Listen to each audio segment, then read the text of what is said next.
Iniulat na sinabi umano ng isang Chinese admiral na kayang-kaya umanong talunin ng kanilang maritime militia ang Philippine Coast Guard sa South China Sea dahil walang kakayahan ang PCG na kumprontahin ang malalaking barko ng kanilang maritime militia.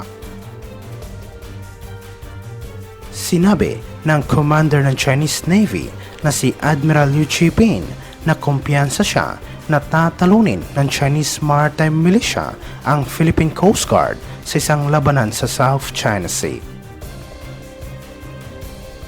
Idinagdag niya na alam umano ng Chinese Maritime Militia na limitado lang ang kakayahan ng Philippine Coast Guard dahil sa liit ng bilang ng mga barko nito at hindi rin umano armado ang mga PCG vessel na nakadeploy sa South China Sea. Ngunit ayon naman sa ilang analista na malabong mangyari ang sinasabi ng Chinese Admiral dahil kapag inatake ng maritime militia ang mga barko ng Philippine Coast Guard, siguradong sasaklolo kaagad ang US military at sa huli ay siguradong pagsisisihan umano ito ng komunistang bansa. Iniulat ito matapos sinabi ng Philippine Coast Guard na naidokumento nito ang 38 Chinese vessel na nagkukumpulan malapit sa Ayungin Shoal sa ginawa nitong resupply mission sa BRP Sierra Madre. Sinabi ng tagapagsalita ng PCG na si Commodore J. Tariela ng kanilang nabilang at na-detect na mga Chinese vessel sa ginawa nitong resupply mission ay 16 na maritime militia vessel, 12 Chinese militia vessel, 5 China Coast Guard vessel at 5 People's Liberation Army Navy vessel. Sa kabuuan, masasabi nila na mayroong 38 Chinese vessel ang nandoon sa paligid ng Ayungin Shoal, partikular na noong nagsagawa sila ng resupply mission. Ngunit nilinaw ni Tariela na hindi lahat ng 38 Chinese vessel ang sumali sa ginawang panghaharang laban sa mga PCG vessel. Sinabi niya na batay sa kanilang ibinigay na presentasyon, mayroon lamang 6 na Chinese Maritime Militia vessel at 5 Chinese Coast Guard vessel ang aktibong sumali sa ginawang blocking operation laban sa Philippine Coast Guard. Ito anya ang pinakamataas na bilang ng mga Chinese vessel na nakita sa paligid ng Ayungin Shoal na kung saan ay nasa loob ng 200 nautical mile exclusive economic zone ng Pilipinas batay sa naging 2016 Arbitral Award at United Nations Convention on the Law of the Sea. Ngunit binigyang diin ni Tariela na matagumpay pa ring nakapasok ang PCG sa Ayungin Shoal matapos makaiwas sa mga barko ng Chinese Coast Guard at Maritime Militia, at idinagdag niya na nakita ng kanilang mga personnel ang tunay na estado ng BRP Sierra Madre sa Ayungin Shoal.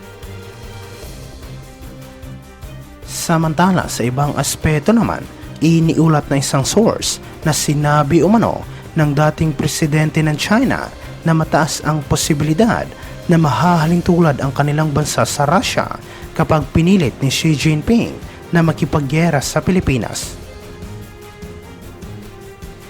Sinabi ni dating Chinese President Hu Jintao na hindi umano malayong mangyari sa China ang kinakaharap na problema ngayon ng Russia kapag pinilit ni President Xi Jinping na galawin ang kaalyado ng Estados Unidos sa Indo-Pacific.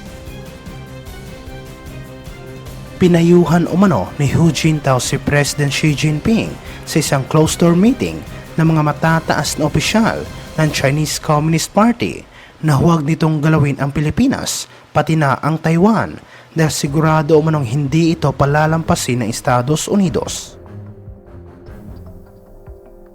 Sinabi naman ng ilang eksperto na malinaw umanong nababahala at kinakabahan ang dating Chinese President dahil sa mga ginagawang agresibong aksyon ngayon ng Chinese military sa West Philippine Sea na posible umanong humantong sa isang malaking gulo. Iniulat ito matapos nangako ang gobyerno ng Pilipinas na hindi nito pababayaan ang Ayungin Shoal at ipagpapatuloy ang mga ginagawa nitong resupply mission sa BRP Sierra Madre sa gitna ng pagiging agresibo ngayon ng Chinese Coast Guard sa West Philippine Sea.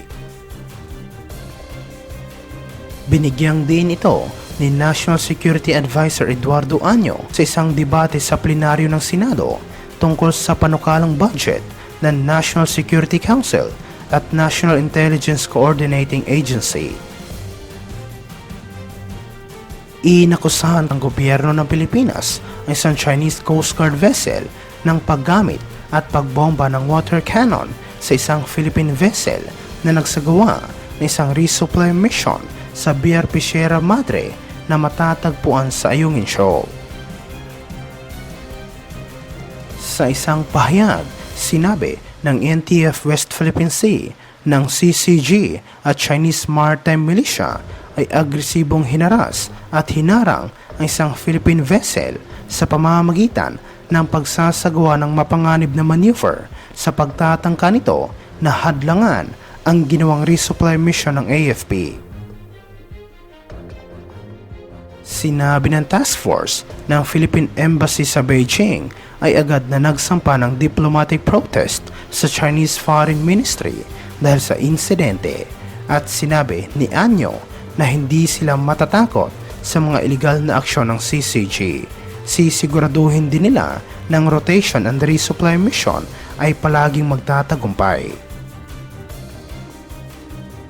Sinabi rin ni Año na mandato ng gobyerno na protektahan ang BRP Sierra Madre na kung saan ay nakaground sa Ayungin Shoal para magsilbing isang outpost ng Pilipinas sa West Philippine Sea at binigyang diin rin niya ng lugar ay nasa loob ng exclusive economic zone ng Pilipinas.